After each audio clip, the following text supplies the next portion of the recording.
Estudando o Livro dos Espíritos. Um estudo sequencial da obra O Livro dos Espíritos de Allan Kardec. Essa é a nossa forma de transmitir esperança, conhecimento e alegria.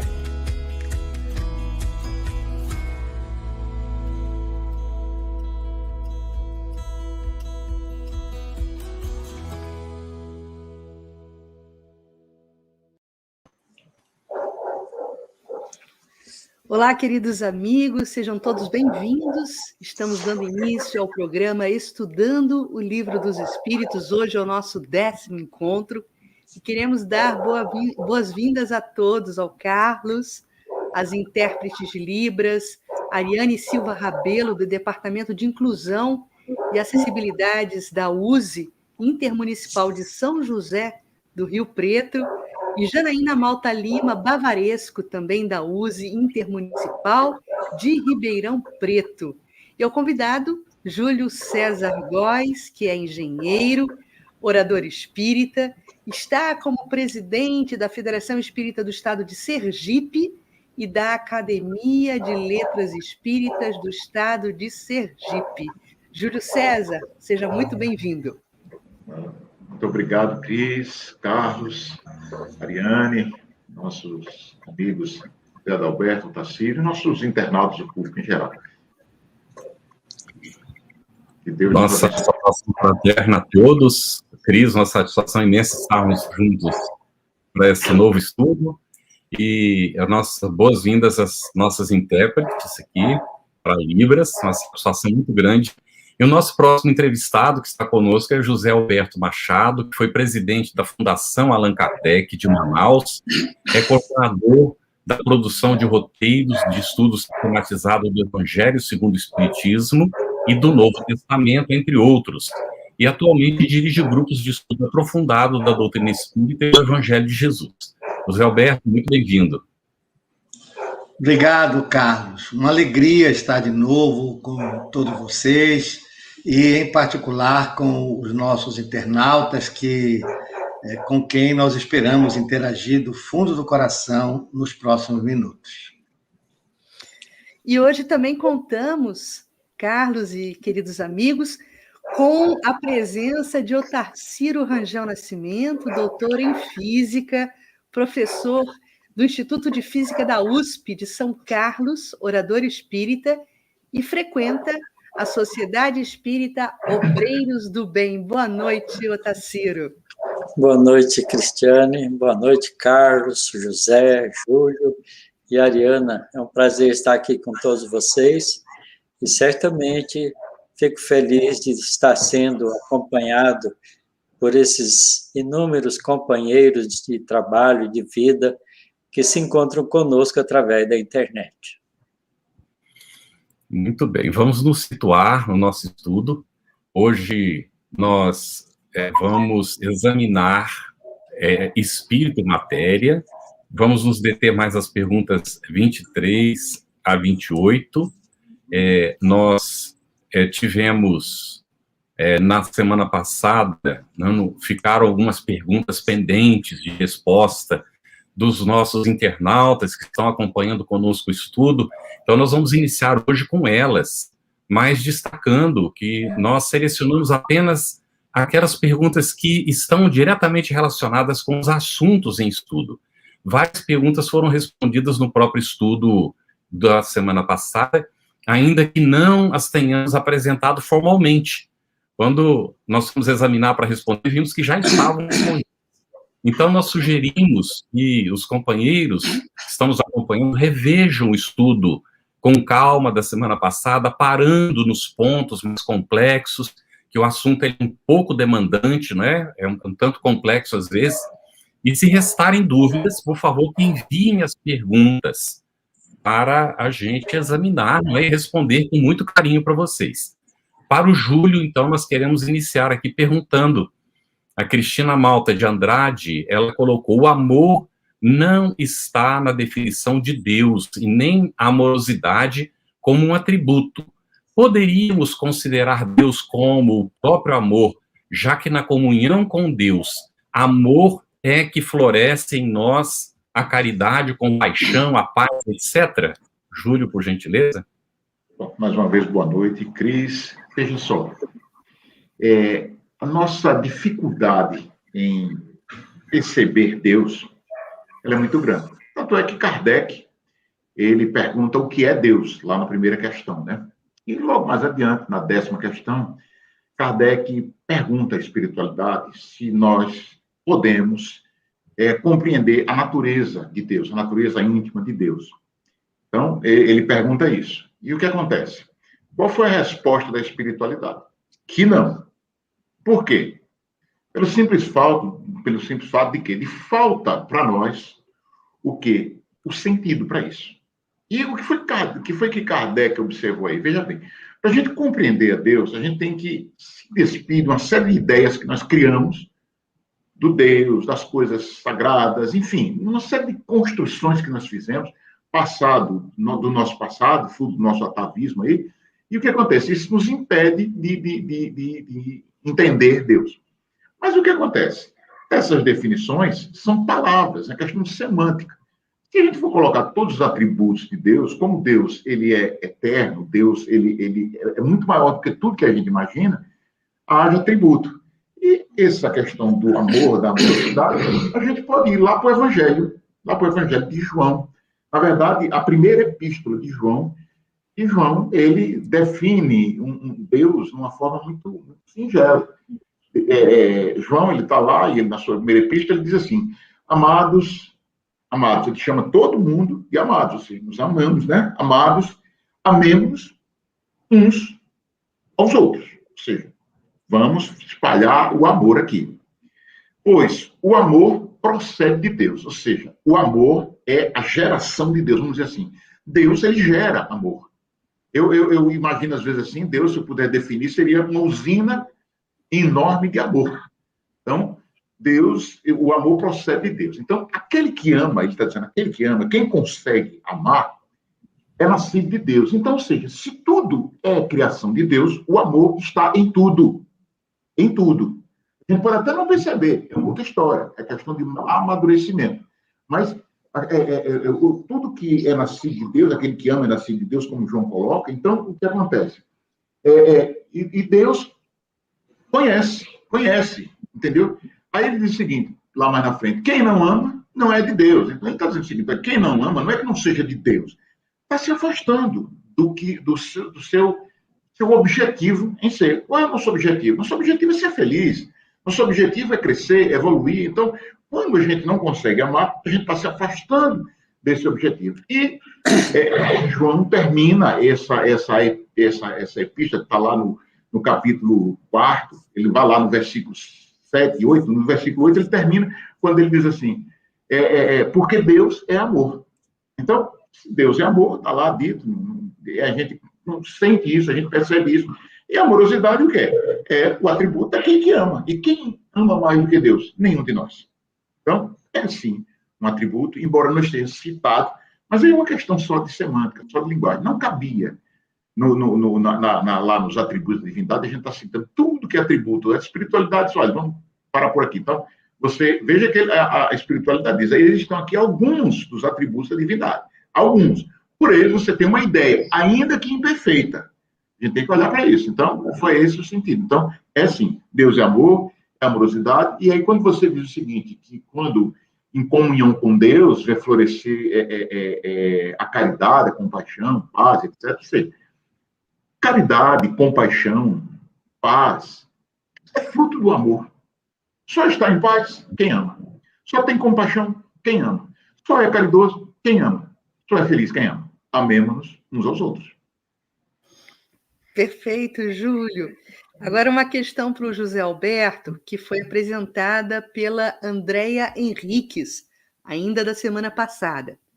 Ela pergunta o seguinte, José, ainda nesse século, Deus nos permitirá conhecer mais sobre o mundo espiritual? Caríssima Andréa, espero que você esteja nos ouvindo. Olha, não dá para a gente sondar os desígnios de Deus, mas a gente pode analisar o ambiente, o cenário, fazer algumas inferências, né? Eu, para não ser enfadonho, eu lhe citaria apenas 3 áreas de pesquisa onde o homem tem avançado bastante e, em algum momento, ele vai se encontrar com o espírito e, consequentemente, com o mundo espiritual. No âmbito da genética, o estudo do genoma humano está chegando a detalhes completos, a ponto de poder interferir em caracteres ligados à formação do corpo, etc. Né?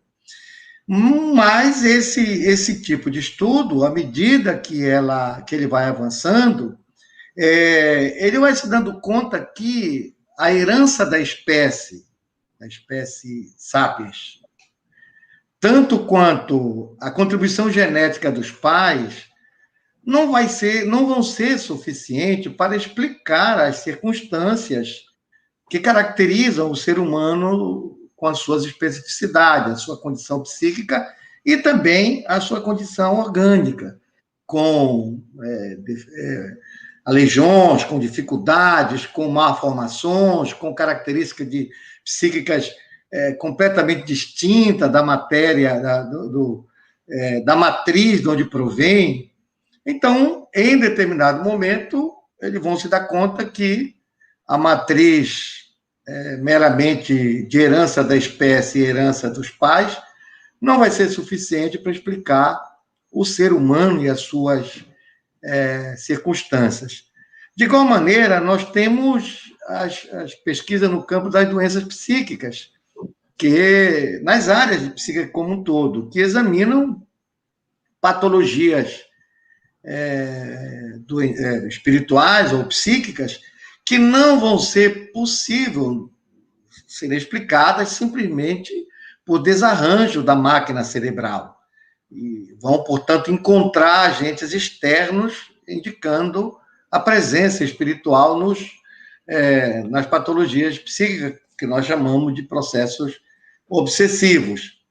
Há outros campos, as experiências de quase morte, em que se examinam as investigações da independência da consciência em relação ao corpo físico, em situações em que, aparentemente, o corpo físico está quase totalmente desprovido de vida biológica, né? As implicações disso são bastante significativas. Isso para não dizer dos avanços no campo da astronomia. Até o final da década de 90, a ciência sequer cogitava da existência de outros planetas com possibilidade de vida. Hoje, apenas 20 anos desse século, 21 anos, nós temos já catalogado mais de 300 planetas, chamados exoplanetas, que têm possibilidade de vida, dada a distância que se encontra de suas estrelas, indicando, portanto, a possibilidade de vida, como vida biológica, como conhecemos, e, consequentemente, também de, eventualmente, vida inteligente, dilatando o véu da nossa compreensão para além do nosso mundinho físico como nós conhecemos. Não tenho dúvida, portanto, Andréa, que nós estamos avançando nesse caminho. Não sei se a divindade vai nos permitir chegar a ele, mas estamos avançando a passos largos. Muito bom, José Roberto. Vejam que interessante, a Tereza Cristina Pascucci, ela disse: boa noite, sou surda de Indaiatuba, São Paulo. Estou feliz que tem intérprete. Muito bem-vinda, graças a Deus. Que maravilha. Ô, Ciro, a Janaína perguntou ainda na semana passada, Janaína Roberto, por que algumas pessoas ainda têm o pensamento que Deus está no ócio, sentado em um trono, dando ordens como um rei e punindo seus filhos? Microfone fechado, Zaciro. Está fechado o seu microfone. Essa é uma pergunta muito interessante, mas nos faz compreender o estágio em que nós vivemos no nosso planeta. Nosso planeta é um planeta de provas, expiações. Na escala de evolução, ele está na segunda categoria, mundo primitivo, depois mundo de prova e expiação, depois mundo de regeneração, depois mundos felizes e mundos divinos, celestes. Então, nós estamos muito mais perto do começo do que do fim, não é? Então, em face disso, nós temos no mundo nosso uma quantidade muito grande de espíritos que habitam o planeta Terra, que estão em diferentes estágios evolutivos. E há pessoas que, quando lê uma coisa, não fica na leitura, ela é capaz de pensar com aquilo, já porque elabora em cima do conhecimento que vai adquirindo. Então, muitas pessoas ficam com a leitura. Então, quando você lê o Velho Testamento, na formação, no Gênesis, né, no livro Gênesis de Moisés, a gente vê uma figura da criação do mundo, que é apresentada de uma forma muito resumida e simples. Deus criou o mundo em 6 dias, e tem uma sequência na criação, né, descrito lá, e descansou no 7º. Quer dizer, se você toma isso ao pé da letra, Deus é um vagabundo, porque não faz mais nada, está descansando até hoje. E essa é uma ideia ridícula, se você toma ao pé da letra. Né? Então, se ele não tem o que fazer, o que ele vai fazer? Vai ficar vigiando suas criaturas. Então, ele é um Deus ocioso, sentado num trono, dando ordem como rei, punindo seus filhos. Porque essa é a ideia imediatista de uma pessoa simples que lê sem pensar no que leu. Quando a gente pensa com mais cuidado, a gente vê que aquilo não pode ser 6 dias, tem que ser eras, não é? Um período imenso, representado por um dia. A palavra dia significa tempo, não significa um dia de 24 horas. Então, você não pode tomar o pé da letra.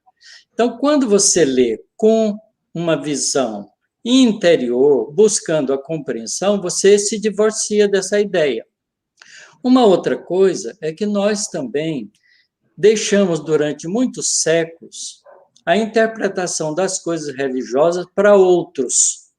Nós só ouvimos e acreditávamos nos sacerdotes em diferentes religiões. E criamos uma posição cômoda de acreditar sem pensar. Isso chama fé cega, né? Fé sem raciocínio, fé sem uma compreensão. Então, as pessoas, por atavismo religioso, ainda muito ligado à vida material, com o pensamento de uma vida única, pensa assim porque é mais fácil. A gente não pode ficar muito admirado com isso, não, Janaína, porque tem muita gente que ainda acha que a Terra é plana, que o Sol gira em torno da Terra, não é? Que a Terra é o centro do universo, porque tudo isso são ideias primeiras que a gente teve, que já foram esclarecidas pela ciência. Então, a doutrina espírita é muito bondosa nisso, porque ela diz assim: Deus é inteligência suprema. Se é inteligência suprema, ele tem todos os atributos bons que você imaginar supremamente, no máximo da sua capacidade de pensar que é o máximo, que varia de pessoa para pessoa. Então, Deus é inteligência suprema significa que não comete erros, porque se uma inteligência suprema cometer erro, não é suprema. E é causa primária de todas as coisas. Quando a gente observa o universo, a gente vê estrelas em formação, estrelas morrendo, gases se formando, estrelas explodindo, né? Distribuindo nessas explosões os átomos que foram gerados no interior das estrelas pelo processo de fusão nuclear. Então, o universo não é uma criação estática, é uma criação dinâmica. Deus continua criando, ele cria sempre. Então, isso é difícil para a nossa cabeça, de pensar num Deus eterno e eternamente operante, né? Então, aí a gente fica criando alguma atividade para Deus, porque a gente não quer que Deus seja ocioso. Então, ele fica vigiando seus filhos. Então, essa é uma ideia ainda primitiva. Nós, que buscamos compreender a realidade espiritual, pensamos, né, e adquirimos o conhecimento das coisas espirituais, portanto, uma fé, uma crença baseada no raciocínio, na lógica, naquilo que faz sentido. Então, essa é a imagem bonita que o Livro dos Espíritos nos deu. Deus é a inteligência suprema, portanto, não pensemos em Deus como uma pessoa. Pensemos em Deus como uma inteligência, como uma fonte inteligente máxima do universo e fonte inesgotável, que continua produzindo sempre. Perfeito, Tarsilo. Que bom que é assim, né? Porque eu não conseguiria conceber a ideia de desencarnar e ficar sentada ao lado de Deus no ócio, né? Pelo amor de Deus, ia ser pior do que estar no purgatório. Você ia ter que aprender a tocar uma harpa para poder ficar tocando harpa. Como certamente você iria ficar à direita, então a direita tem uma fila enorme, que quem sabe onde você ficaria.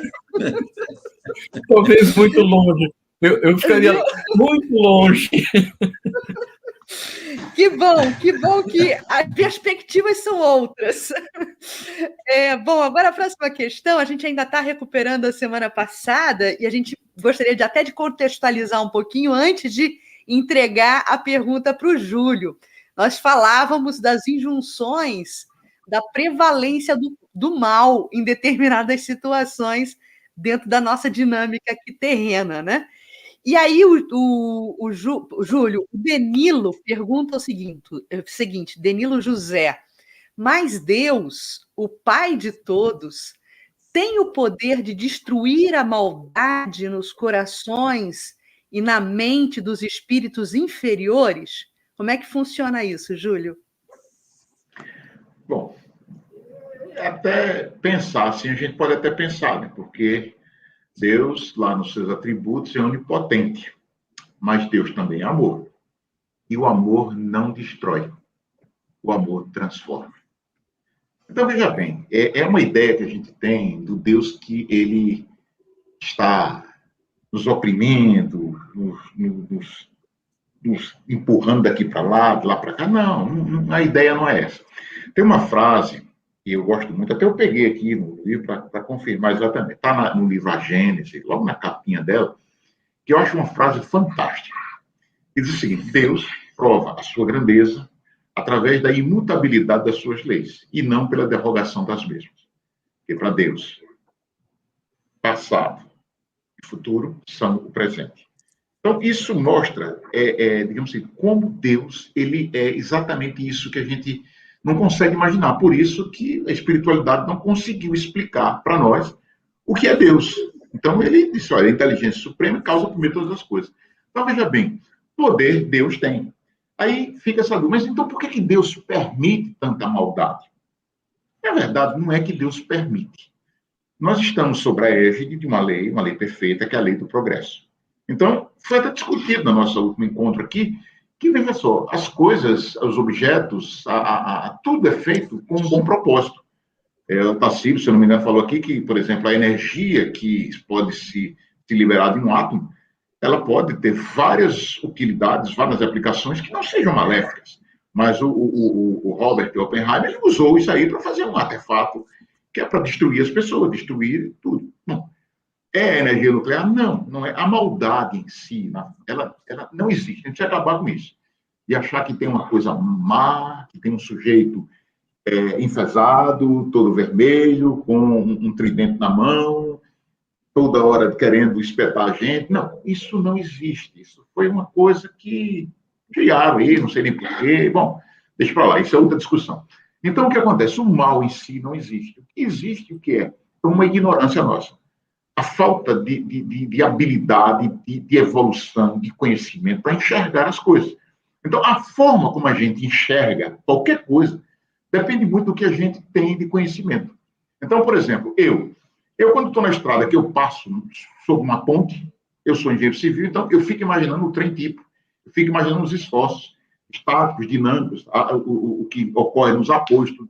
Quem vai pensar nisso? Ninguém, a não ser que tenha esse tipo de interação. Então, a gente vê Deus, a gente tem que ver Deus como amor, como João disse. Deus é amor. Então, veja bem, não vamos ficar nessa ideia de destruir, porque o amor, ele constrói, ele transforma. Então, Deus está tentando fazer com que a gente compreenda que a gente não tem que destruir nada em nós temos que transformar. Eu tenho que transformar, por exemplo, orgulho em humildade. Eu tenho que transformar ódio em amor. Eu tenho que transformar vaidade em simplicidade. E por aí vai. Eu tenho que transformar. E para isso eu utilizo o quê? O agente transformador do universo. O amor.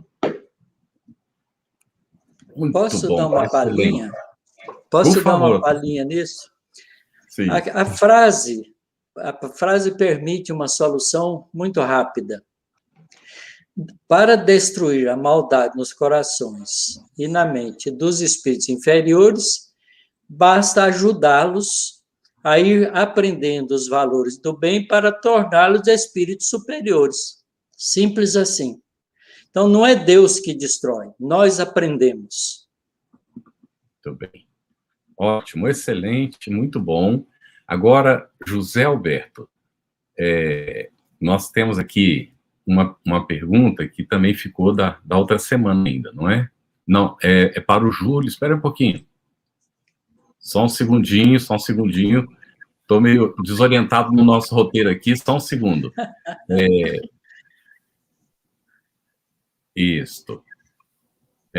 Para o José Alberto, o Jaime Magalhães perguntou, ainda na semana passada, como entender a necessidade da união do espírito à matéria para intelectualizá-la? Foi um dos assuntos que foi tratado semana passada, né? Perfeito. Meu caro Jaime, obrigado pela pergunta, amigo.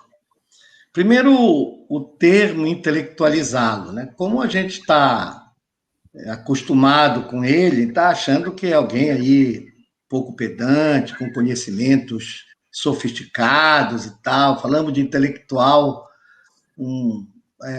temos aí uma percepção diferente do que certamente Kardec quis perguntar aos espíritos. A ideia aqui é no sentido de dar organicidade a ela, de dar dinamismo, de dar ordem para a forma como ela se movimenta.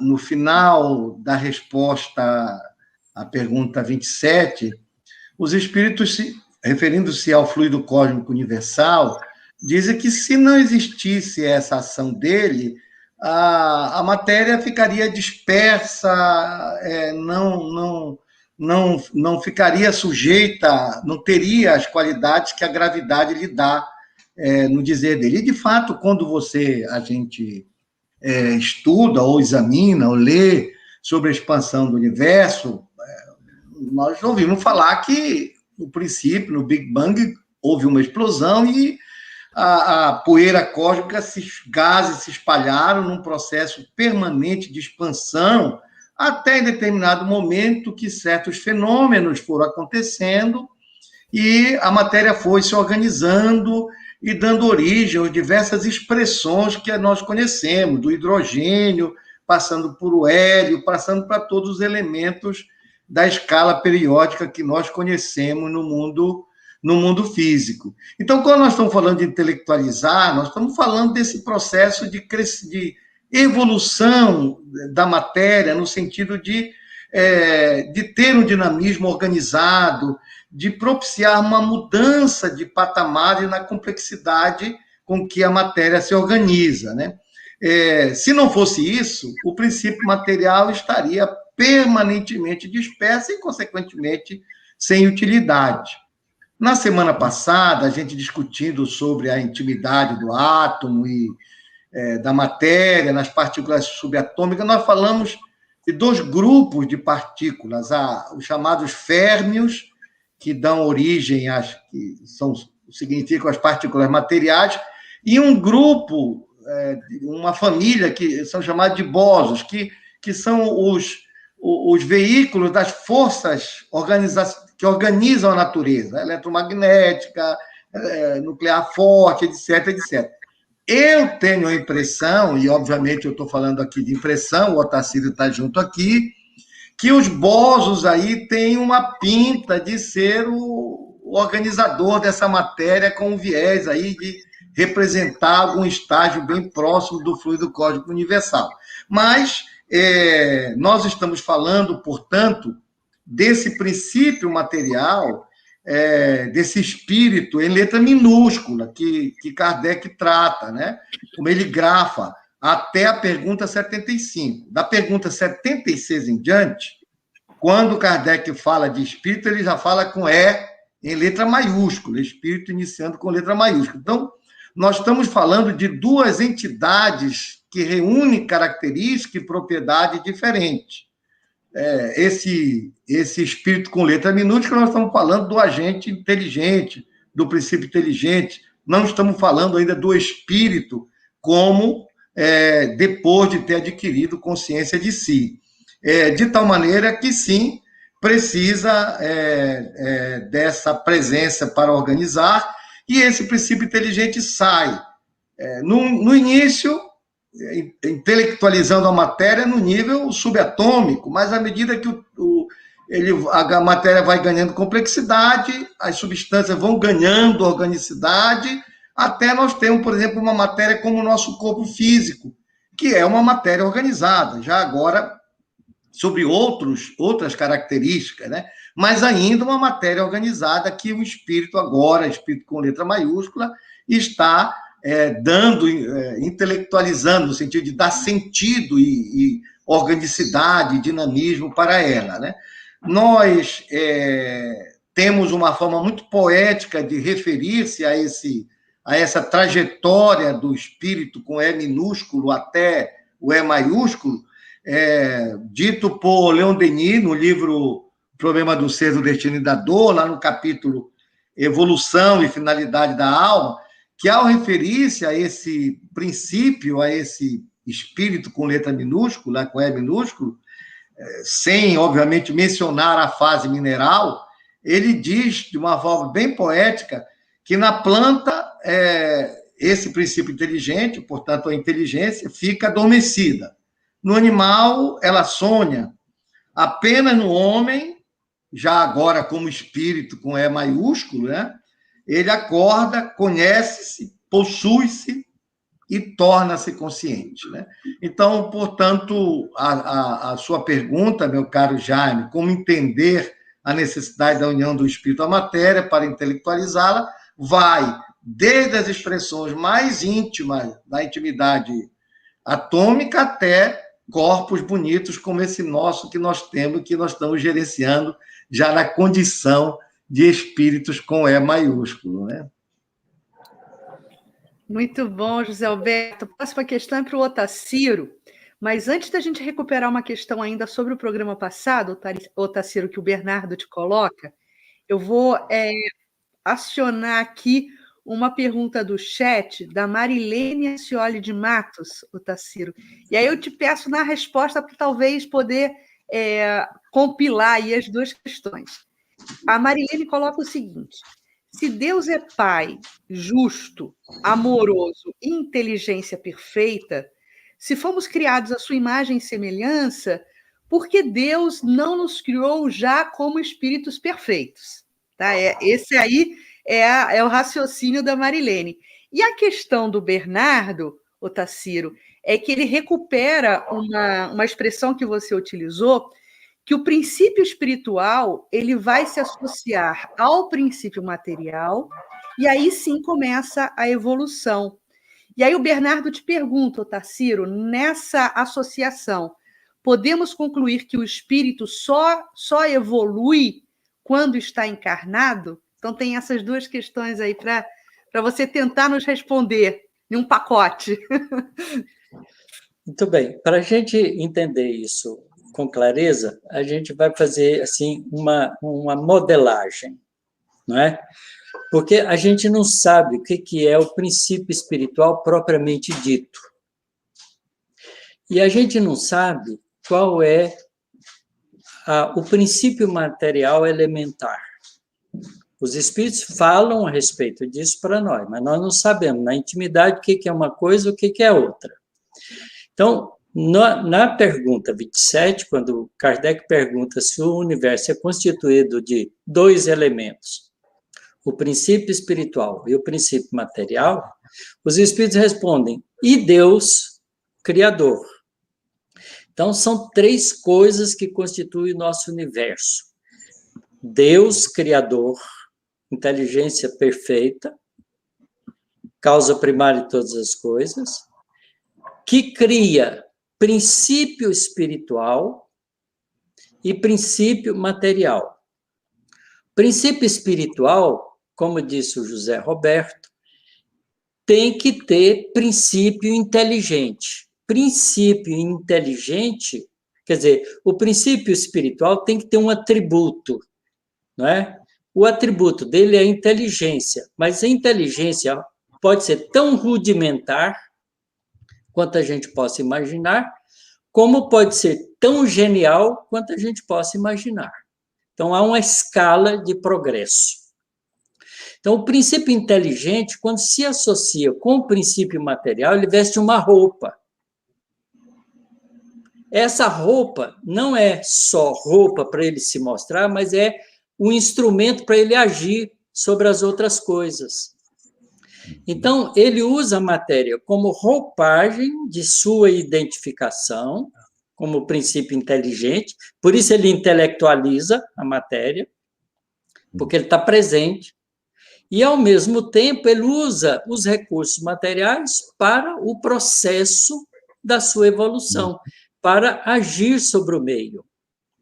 Então, ele começa lá como uma sementinha, o princípio material se associa ao princípio espiritual se associa ao princípio material, começa uma nucleação que vai desenvolver dali um princípio inteligente que vai se individualizando até chegar a um espírito com E maiúsculo que tem consciência já nessa condição da sua própria individualidade.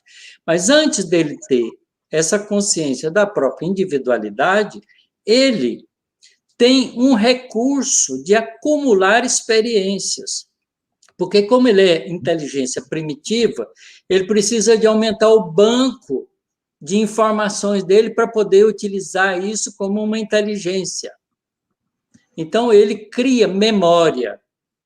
A memória, no primeiro estágio de desenvolvimento desse princípio inteligente, vai construir exatamente o que nós chamamos de instinto. O banco instintivo é a memória primitiva, construída através dos processos repetitivos, ao longo de milhões e milhões de anos, que se desenvolve em todas as espécies que nós conhecemos na Terra. Quando ele adquire a consciência da própria individualidade, ele deixa de ser princípio inteligente com instinto e passa a ser agora um espírito com instinto que vai começar a desenvolver outro banco de memória, que é o banco de memória consciente. Isto é, ele tem acesso à lembrança. Os animais não têm acesso à lembrança, eles fazem por um processo repetitivo automático, isso é instintivo. Então, vejam, esse é o caminho que Deus criou e que Deus cria para o processo de evolução das suas criaturas. Por isso ele não cria perfeito, mas cria perfectível. Ele vai se aperfeiçoando à medida que vai tendo experienciação e vai acumulando informações, utilizando essas informações para acumular mais informações e vai evoluindo num processo que começa na célula mais rudimentar e termina no anjo, na criatura angelical. Então, com isso a gente responde as duas perguntas e entende o mecanismo de Deus. Se você quiser saber por que Deus quis assim, ele é a inteligência suprema, certamente que é o melhor jeito. Muito bom, muito interessante. Estamos muito, muito contentes, né, porque estamos buscando colocar esse assunto que é muito profundo, não é, em palavras simples para o nosso entendimento, e para que se perceba a profundidade do Espiritismo no entendimento do nosso próprio surgimento, uma coisa maravilhosa. Nós já, algumas perguntas que vão aparecer agora, vocês já tocaram de alguma maneira, porque está dentro do bojo do assunto, não é? Mas nós vamos aí das perguntas 23, vamos ver se a gente chega a 28 do Livro dos Espíritos, para quem está acompanhando. E para o Júlio, a gente vai largar a primeira pergunta. O que é o Espírito, Júlio? Vamos lá. Olha, Kardec, muitas vezes, ele foi, digamos assim, advertido pela espiritualidade que o assunto, para se conhecer tudo, faltam palavras, falta entendimento. Isso é muito importante. Então, o que é o Espírito? Se a gente puder definir, como está lá no Livro dos Espíritos, é o princípio inteligente do universo. Por que colocou isso, simplesmente isso? Porque, veja só, para a gente, não é fácil você, quando não tem uma palavra para associar, você tratar isso. Então, veja bem, analisar esse espírito, que é o princípio inteligente, do aspecto simplesmente do nosso entendimento, das nossas palavras. Vou fazer uma analogia aqui, pronto. Vamos imaginar o seguinte: se eu chegar para você e disser o seguinte, olha, eu tenho um equipamento, e eu tocando em cima de uma superfície, ele vai aparecer algumas informações e eu consigo falar, eu consigo transmitir dados com pessoas que estão do outro lado do mundo. Eu estou falando de quê? De um iPhone, né? Muito bem. Vamos tentar explicar isso, exatamente, cara. Vamos tentar explicar isso, assim, desse jeito simplesinho, que vocês entenderam logo, para um Yanomami. Lá da floresta, que não tem contato com o ser humano, não tem contato com civilização nenhuma. É muito difícil. Eu diria até que é impossível. Porque o nível de conhecimento dele, o nível evolutivo dele, não permite determinadas viagens no conhecimento. E daí a dificuldade da gente entender, muitas vezes, o que é o espírito. Por quê? A gente vai dizer, é uma faísca, é uma centelha, é uma coisa... Tá, a gente não consegue palpar isso, a gente não consegue pegar isso. E a gente está acostumado a dizer, olha, quando eu não vejo, quando eu não toco, quando eu não sinto, isso não é nada. Mas o nada não existe. O nada não existe. Tem um físico, um colega aí do nosso querido Otacílio, chamado Jean-Émile Charron, um francês. E ele tem um trabalho muito interessante. Ele fala, se não me engano, o livro é o Espírito, esse desconhecido.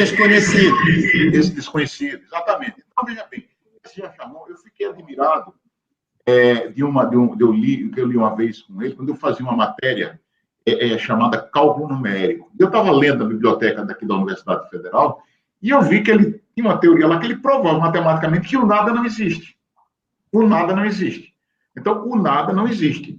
Então, quando a gente quer associar o espírito, puxa vida, a gente não pode dizer que é uma fagulha, que é o isso. Não, é o princípio inteligente. E aí já foi narrado pelos nossos colegas aqui o seguinte, que essa questão do princípio inteligente, olha, princípio, começo ali, inteligente. Então, ele, de alguma forma, Deus, e a gente não tem como entrar nesse detalhe, Deus criou esse princípio inteligente. E o que acontece? A fatalidade dele é evoluir, vamos dizer assim, é se tornar perfeito. E aí a gente começa essa jornada assumindo uma forma aqui, outra mais agregada ali, isso aqui, isso chama-se evolução. Até um momento em que a gente também não sabe precisar como é esse momento, de que forma é, a gente vai chegar à angelitude. Então a gente sai da mônada ao anjo. A gente tem esse percurso, essa estrada longa aí. Alguns se demoram mais nessa estrada, outros menos, mas a fatalidade é que todos nós vamos atingir o final, o ponto culminante dessa estrada. Então, para nós, o entendimento que o espírito ele é o princípio inteligente do universo. E a partir desse rudimento, vamos chamar assim de inteligência, se a gente quiser chamar, tudo é possível dentro dessa estrada chamada evolução. Certo? Eu não sei se dá para... Porque, é como eu digo, nosso idioma, nossas palavras, elas não conseguem estar à altura da grandeza que é esse assunto. E talvez, acho que foi o Carlos que citou, por isso que talvez Kardec tenha deixado a parte científica do Espiritismo, que está muito bem colocado na Gênese, por último. A Gênese é o último livro, porque a gente traz uma série de pré-requisitos a começar a entender alguma coisinha. Então, vamos nos contentar com isso. É o princípio inteligente do universo. Muito bom. Para José Alberto agora. José Alberto, quem somos? O que somos? Antes, queria lembrar ao meu querido Júlio que não é difícil encontrar um Yanomami com um iPhone, viu? Especialmente nos arredores. Eu usei o seguinte, porque quando a gente pensa em Yanomami, praticamente é o último povo que teve contato. Pois olha aquele só. Lá, aquele seguinte, aquele Yanomami raiz, me chama assim. Olha só, Cris, como a pergunta está assim, na primeira pessoa do plural, nós estamos supondo que nós paramos de nos referir ao espírito com E minúsculo, do princípio inteligente, para já nos referir a nós, já que estamos gerenciando esse corpo carnal aqui, né? É exatamente aquilo que o Kardec começa a tratar a partir da pergunta 76, e aí, grafando o termo espírito com letra maiúscula, porque ele começa exatamente, é o segundo livro, quando ele começa a narrar sobre os espíritos mesmo, né? Sobre então, sendo isso, eu lhe responderia que nós somos espíritos, quem somos, né? Nós somos espíritos vestindo um corpo carnal.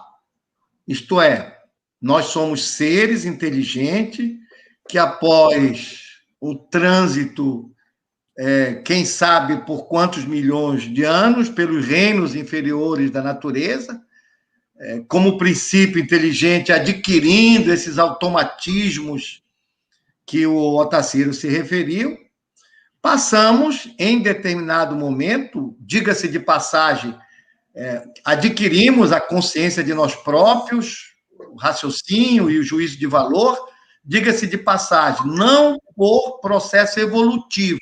Quando nós vamos ver lá o Livro dos Espíritos, ele diz que nós sofremos uma mutação e nos é atribuído, nos é dado o atributo que nos humaniza. Ou seja, a nos dizer que parece que esse sopro da divindade, da metáfora da Gênese, que nos transforma de princípio inteligente a espírito, a seres, a princípio, no início da sua evolução, simples e ignorante, ele não é fruto de um processo evolutivo automático, ele é concessão externa dos poderes divinos. Mas, seja o que for, depois de nós transitarmos por esses reinos inferiores da natureza, nós passamos a ser dotados de consciência, individualidade, da nossa individualidade, de razão e juízo de valor. Recursos com os quais nós agora começamos a construir o nosso progresso, não mais de automatismos, mas sim de conhecimentos e de virtudes. O que, obviamente, nos levará à condição da angelitude. E permita-me acrescentar, Cris, que este é possivelmente o conhecimento mais radical que a doutrina espírita aporta para a humanidade. Dizer para nós que nós somos espíritos momentaneamente habitando um corpo. O que significa dizer que nós temos uma anterioridade, vamos ter uma posterioridade. Ampliando a escala da nossa memória como seres, para muito antes do berço e para muito adiante do túmulo, mostrando-nos, portanto, a nossa condição de criaturas apenas transitória por aqui. E talvez seja para essa entidade, o espírito, que o Cristo leciona, e não para o Homo sapiens.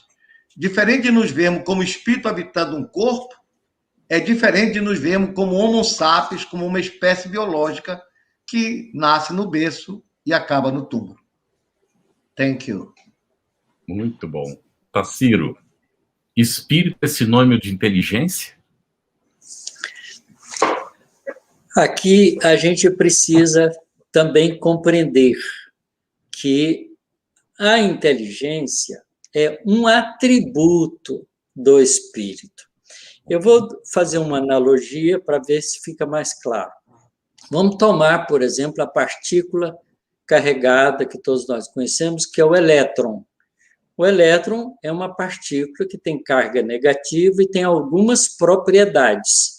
Então, a carga negativa num valor determinado que caracteriza o elétron é atributo do elétron. O elétron tem o atributo de ter um spin eletrônico, chama spin meio, que dá propriedades magnéticas para ele. Ele tem como atributo a carga elétrica, que tem um determinado valor fixo, e tem uma massa, uma quantidade de matéria gravitacional que o caracteriza. Se o elétron não tiver essa carga negativa, ele não é elétron. Porque esse é um atributo do elétron. Então, quando eu falo elétron, todos os cientistas do mundo sabem o que eu falei, porque conhecem os atributos. Então, o espírito, vamos dizer assim, é um ser criado por Deus que tem como atributo a inteligência. Esse atributo, inteligência, é desenvolvível. Então, ele começa rudimentar lá nos princípios da vida e vai se desenvolvendo ao longo do tempo até ser a inteligência genial. E é através da inteligência que nós somos imagem de Deus. Porque Deus é a inteligência suprema. O que nós temos em comum com Deus? Inteligência. Então, nós fomos criados à imagem e semelhança de Deus porque nós temos o atributo inteligência. E essa inteligência é desenvolvida nas experiências e ações do princípio inteligente, até adquirir a consciência de si mesmo, virar espírito com E maiúsculo, e continua esse processo de desenvolvimento da inteligência em 2 níveis agora, enquanto no corpo físico, como ser humano, e quando o corpo físico morre, enquanto no mundo espiritual, como ser espiritual livre do corpo físico. E a gente aprende tanto lá quanto aqui. Então, a gente evolui nos 2 ambientes que Deus colocou para nós como processo de desenvolver tudo de conhecimento da vida material e tudo de conhecimento da vida espiritual em 2 fases, a vida encarnada e a vida desencarnada. Muito bom, Otacílio. E até sublinhando essa questão das potencialidades do espírito, né? Essa maravilha dessa dinâmica divina, eu queria perguntar então agora para o Júlio, só para te ratificar alguns conceitos. O espírito independe da matéria ou é apenas uma propriedade desta? Como a espiritualidade respondeu, são distintos. Aí a gente vai lá para aquela filosofia barata, né? Uma coisa é uma coisa, outra coisa é outra coisa. Então, veja só. Sim, o espírito e a matéria são, como dito aí, os princípios do universo são o quê? O princípio material, o princípio espiritual e a espiritualidade, complemento lá no finalzinho não sei qual é a questão, mas 28, 27, sei lá. Não associo muito bem isso, não. O número da pergunta é a questão. Mas diz, e Deus? E Deus. Então, você tem Deus, que é o Criador, como já foi tocado aqui. Você tem o princípio material, que é a matéria, o princípio material, que é aí toda a matéria existente no universo, ela decorre de transformações dessas, adaptações, enfim. E tem o princípio inteligente, que é o espírito, que vai também se desenvolver. Certo? Então, são coisas distintas. A gente precisa entender, por exemplo, isso. Eu vou fazer uma analogia para ficar bem simples. Um piano. Vamos considerar o piano como uma matéria. Aí, vamos lá. O espírito age sobre a matéria. O pianista é o espírito, vamos colocar assim. Ele vai agir sobre essa matéria. E qual é o resultado disso aí? A música. A música. Agora, o espírito precisa ter um grau de inteligência para tornar possível extrair música daquilo. Então, ou seja, quanto mais uma matéria precisa ser mais elaborada, mais um espírito inteligente precisa habitar ali. Então, são coisas distintas. Então, a gente não consegue, é o que eu digo, a dificuldade que tem das palavras É muito difícil a gente estudar isso e achar termos que dê uma elucidação completa. Então, para que a gente possa entender, os nossos sentidos são coisas distintas. Uma coisa é o espírito, o princípio espiritual, outra coisa é o princípio material. E criando os dois, nós temos Deus, que deu a esses dois princípios aí as condições para uma interação e evolução em todos os sentidos. É isso que a gente pode entender assim, de uma forma bem simples. Muito bom. José Alberto, tendo a união com o espírito necessária para intelectualizar a matéria, essa união é também necessária para a manifestação do espírito?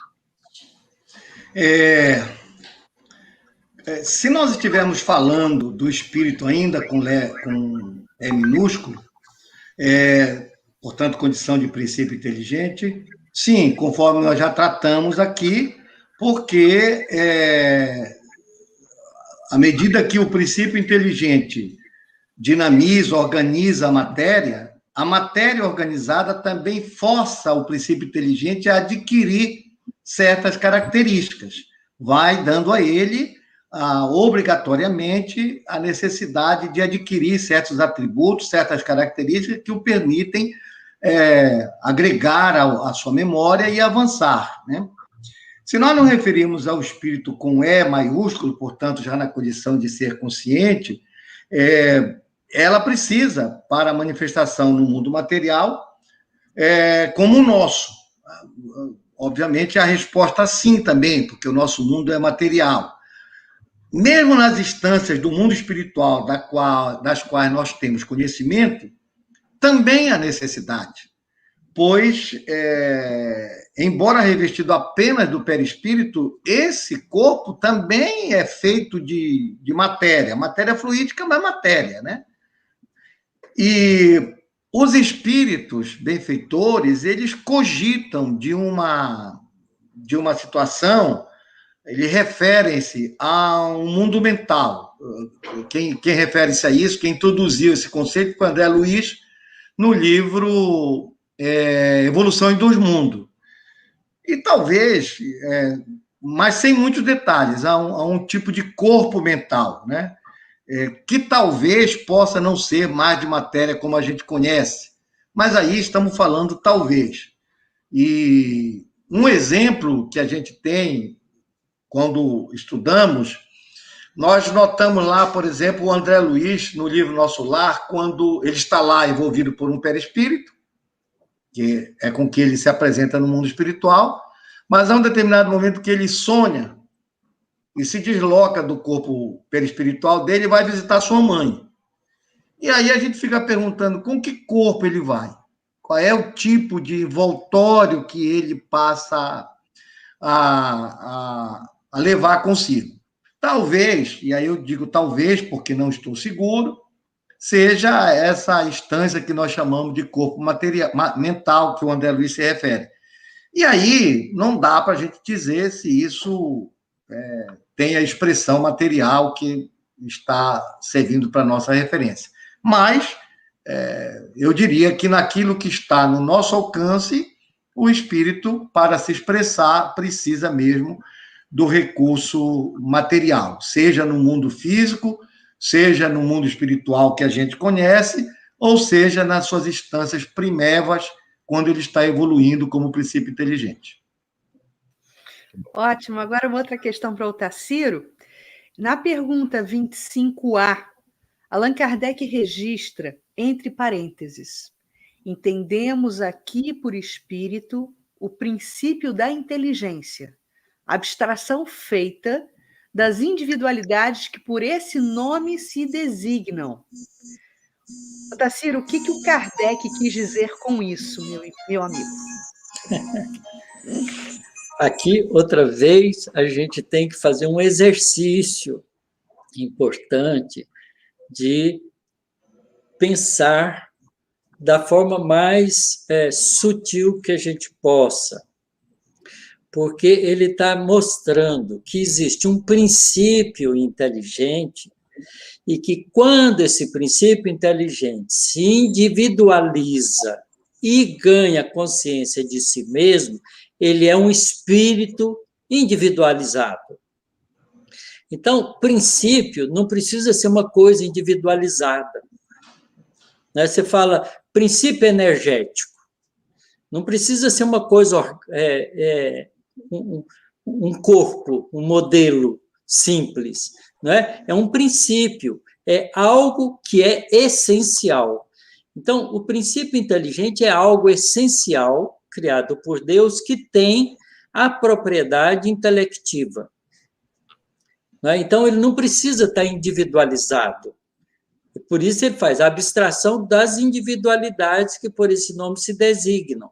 E ele faz, então, aí uma distinção. Nessa primeira parte do Livro dos Espíritos, todas as vezes que ele fala sobre o princípio inteligente, ou o espírito propriamente dito, ele põe com E minúsculo. E na segunda parte, como ele vai falar das individualidades, o espírito já em evolução com consciência de si mesmo, ele vai chamar de espírito com E maiúsculo. Então, essa é a sutileza que está colocada nessa questão. Então, outra vez, é preciso que a gente entenda que há ainda uma dificuldade para nós de entendermos as coisas do mundo espiritual por causa da nossa dificuldade, não só de linguagem, mas eu diria assim, de percepção. Nós, por exemplo, não sabemos definir ou imaginar o que é uma onda eletromagnética. Uma onda eletromagnética viaja no espaço vazio, sem átomo nenhum. Como é que pode isso? O que é isso que viaja? É uma forma energética, né, que tem o nome de energia eletromagnética. Tá certo? O fóton é a expressão individualizada da energia eletromagnética. Não é? Mas o fóton é uma partícula, já é um grânulo energético. Mas a energia eletromagnética é um princípio, é uma coisa, né, da onde a gente pode extrair os fótons. Então, é só para fazer uma analogia, porque analogia não é igualdade. A gente precisa tomar muito cuidado com isso, porque os espíritos, quando falam para a gente, eles usam analogia para a gente entender. E a gente não pode tomar o pé da letra. Como eu já disse antes, quer dizer, quando você lê o Nosso Lar, lá tem um parque das águas, que o André Luiz descreve. Ninguém vai pensar que é um parque de H2O, água líquida que a gente conhece, porque não é isso. É uma estrutura energética que flui à semelhança de água, de um líquido, que abastece a cidade de Nosso Lar com as energias necessárias para que ela seja uma cidade viva, ativa, com todos os recursos necessários para que os espíritos manipulem para as suas transformações. E aqui eu queria chamar mais uma atenção, que a gente, nos textos do Kardec, às vezes ele fala em matéria e fala em princípio material.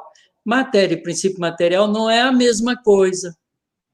Porque quando ele fala de matéria, ele está falando da matéria bruta que nós entendemos, que são todo o corpo feito de estrutura atômica. Mas a matéria existe em estados outros diferentes. Por exemplo, o corpo espiritual, o perispírito, é feito de matéria, entre aspas, diferente daquela que nós concebemos aqui. De que ela é feita? Não é de hidrogênio, oxigênio, nitrogênio, nada disso. É feito de uma outra expressão do fluido cósmico que a gente ainda não sabe entender com clareza, porque a gente não sabe o que é o fluido cósmico. Então, a gente tem que ter humildade de ir aprendendo devagar, raciocinando com lógica e fazendo o nosso próprio modelo. Vou colocar bem, alguém pode fazer um modelo do espírito propriamente dito? É difícil, né? Kardec pergunta, o que é o espírito propriamente dito? Qual é a essência dele? É muito difícil dizer. Tá certo? Eu fiz um modelo para mim, mas eu não sei se serve para os outros. Então, eu só falo meu modelo quando as pessoas querem sabê-lo.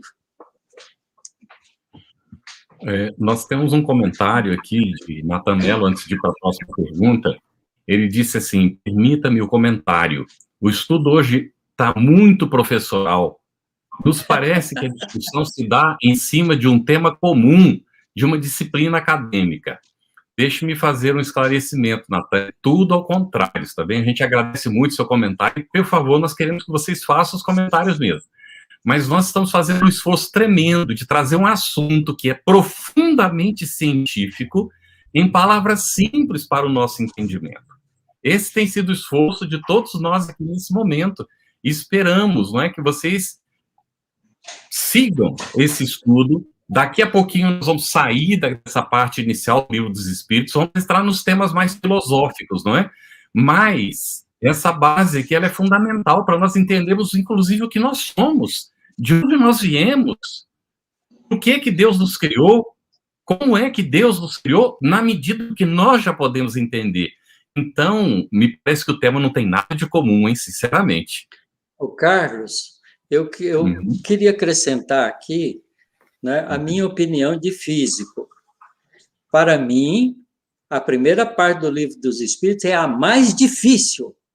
Com toda certeza. Porque ela exige da gente conhecimentos outros para poder compreendê-la com clareza, que não é muito fácil. Então, a gente precisa ter cuidado, porque eu também, por essa razão mesma, a maioria das pessoas lê essa primeira parte muito rapidamente e acha que está superada, porque a ciência fala de outras coisas. E as pessoas não fazem a conexão entre uma coisa e outra e acham que o Livro dos Espíritos não precisava nem ter essa primeira parte. Essa foi a razão que me levou a escrever o livro das causas primárias, para mostrar que, apesar da ciência ter se desenvolvido bastante, toda aquela linguagem que Kardec usou da ciência da época, que era menos precisa do que a nossa hoje, os espíritos adiantaram tantas informações que ainda a gente tem muita dificuldade de compreender até hoje com o avanço que a ciência já nos deu. Isso. Então, é preciso ter humildade para estudar essa primeira parte e entendê-la, que ela exige de nós um esforço muito maior do que para entender as outras partes do Livro dos Espíritos.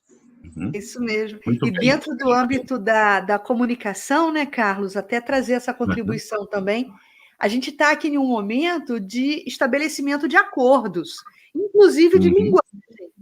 Então, a gente tem que conceituar muito bem as palavras para que depois, de um segundo momento, elas sejam dignas de um entendimento aprofundado. Né? Então, é um momento que a gente vai vencer juntos, um segurando na mão do outro. A ciência precisa de precisão de linguagem. Eu dei o exemplo do elétron. Quando eu falo elétron, todo cientista sabe o que é. Quando eu falo próton, todo cientista sabe o que é, porque é preciso. A linguagem para descrever isso aí é precisa. É preciso disso para descrever espírito, matéria, princípio espiritual, princípio material, inteligência, fluido vital, todos esses conceitos. Princípio vital. Princípio vital. Muito bem. Nós nem chegamos no princípio vital, hein? Nem chegamos. Vamos lá. Natan, um pouco de paciência, né? Nós vamos devagarinho avançando, está bem? Não desanimem, por favor. Nós pedimos que vocês persistam, tragam suas dúvidas. Aliás, nós temos 2 dúvidas aqui que estão pendentes, nós estamos quase chegando no horário de terminar. E a Hilda, por exemplo, disse assim: desculpa, senhor Otacílio, tenho dúvida. Bem rapidinho assim, Otacílio. Quando o espírito já intelectualizado continua princípio inteligente? Como princípio, sim, mas ele agora tem consciência de si mesmo, essa é a diferença. Muito bom. E a outra é aqui do Anjo Vital, fala da mecânica quântica, demonstra que o elétron se comporta como partícula ou como onda. Não seria as 2 faces do princípio inteligente? Não seria matéria e espírito as 2 faces de um mesmo elemento? Isso é conjectura. Isso é conjectura, porque a gente não entende o que é onda-partícula. Esse é o conceito mais difícil que tem na física. Tem um vídeo da Sociedade Brasileira de Física chamado O que é o fóton? Entra na página da Sociedade Brasileira de Física e assista esse vídeo feito por um cientista lá de São Paulo falando sobre o que é o fóton. A gente não sabe o que é o fóton. Uhum. Muito bem. Nós temos algumas perguntinhas ainda, estamos com 5 minutinhos só. Se a gente puder ser breve, nós já tratamos algum desses aspectos e vamos, no futuro, voltar a eles. Então, para o Júlio, é possível conceber o espírito sem a matéria e a matéria sem o espírito, Júlio? Perfeitamente. Vamos ser bem sucintos aí. Perfeitamente, sim. Vamos lá. Quando você pensa, quando a gente pensa, nós estamos utilizando aí o quê? Um atributo do espírito. Quem pensa é o espírito. Entendeu? Então, não tem nada de matéria aí. É um atributo do espírito. Então, a gente está concebendo o espírito sem a matéria. É aquela história, a definição que é dada no livro dos Espíritos, que é a matéria, é aquele ente que o espírito utiliza para evoluir, para crescer, e sobre o qual age tudo. Então, veja bem, o espírito, o princípio espiritual, o espírito é uma coisa, a matéria é outra. Agora, os acessórios, aí sim, você tem o perispírito, um corpo, isso, aquilo, são acessórios. Mas, em essência, é uma coisa. O espírito, está lá, é o espírito, e a matéria é a matéria. Essencialmente, são esses dois. Então, um pode ser concebido sem o outro tranquilamente. E a demonstração disso é o pensamento. A gente pensa, não tem nada a ver com matéria. Você pensa, não é por causa de matéria, não tem nada a ver com matéria. O pensamento é um atributo do espírito. Muito bem. Por gentileza. Quer complementar alguma coisa, Carlos? Não, tudo bem, tranquilo, pode seguir. Então, a gente vai perguntar para o José Alberto agora sobre a questão da Trindade Universal. Na questão 27, na sequência do que respondem os espíritos, na questão 26, né? E logo em sequência, Kardec pergunta: há então 2 elementos gerais do universo. Kardec tira essa conclusão: a matéria e o espírito.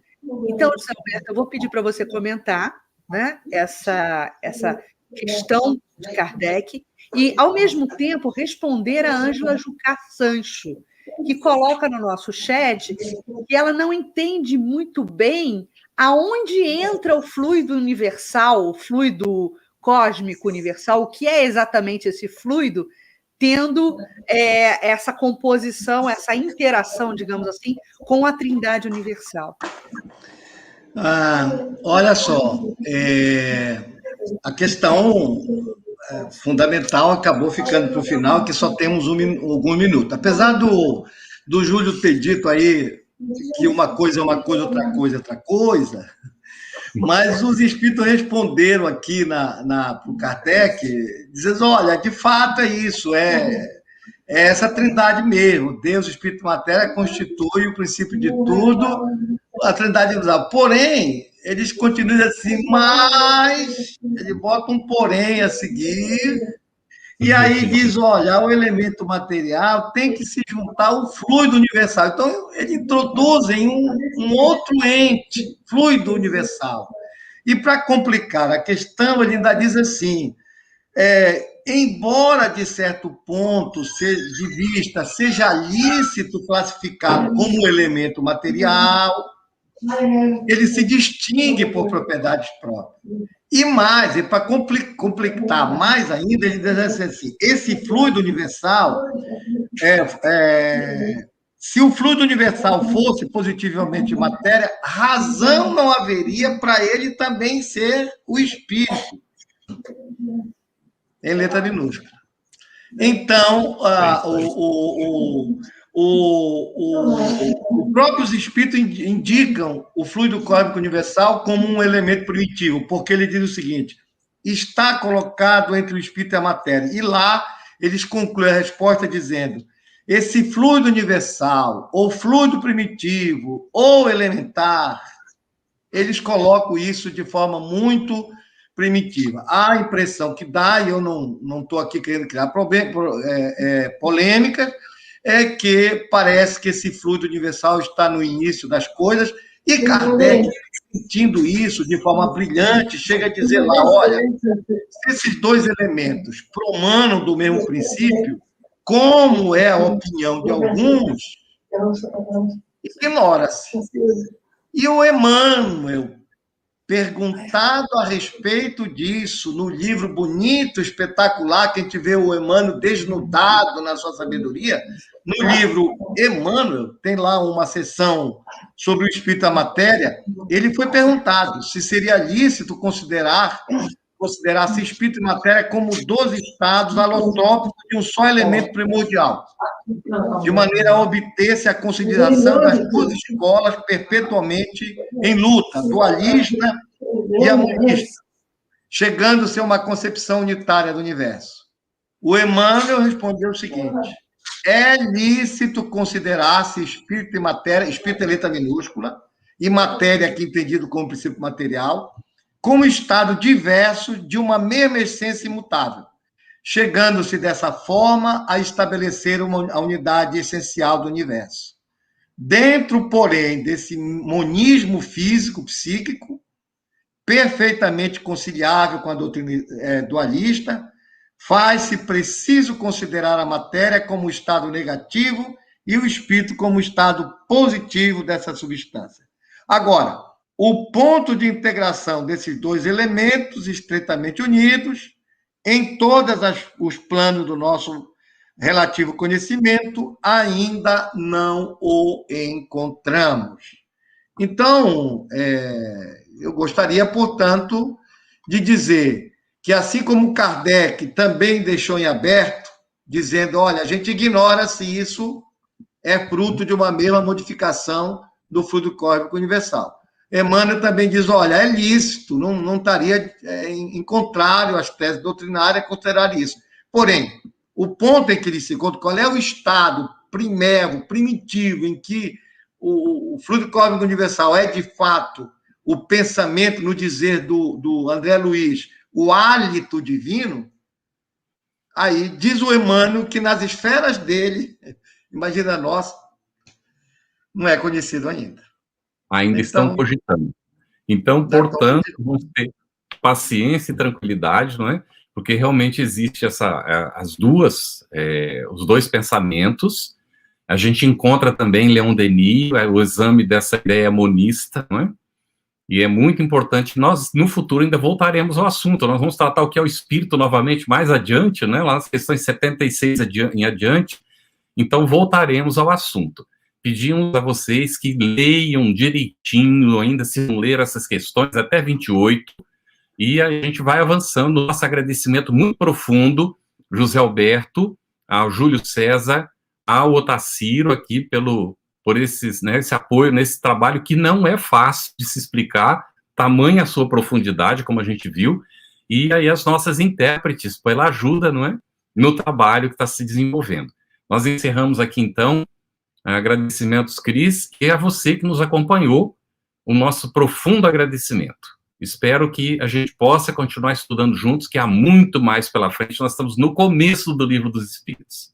Muito obrigado a todos.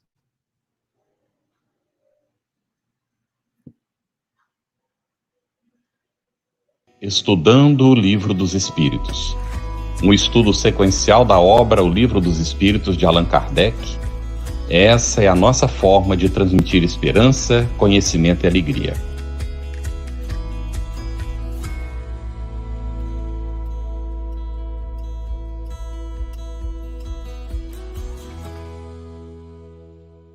Aproveitando a minha expressão de gratidão, dizer que tu continues a participar, colaborando tanto quanto possível, para que esta proposta de amor e de paz continue a celebrar a vida por mais longos anos, porque a necessidade do mundo é impiedosa, crescente.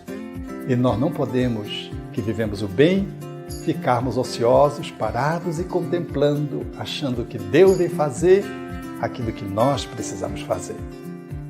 Minha gratidão, o meu abraço e o meu terno convite para que continuemos juntos com a FEB TV no ar, brilhando luz.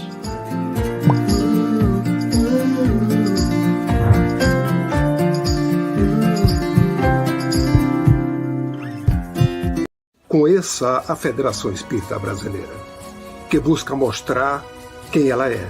O trabalho realizado por meio desta instituição centenária, trazendo você para dentro da nossa casa. Como surgiu a Federação Espírita Brasileira?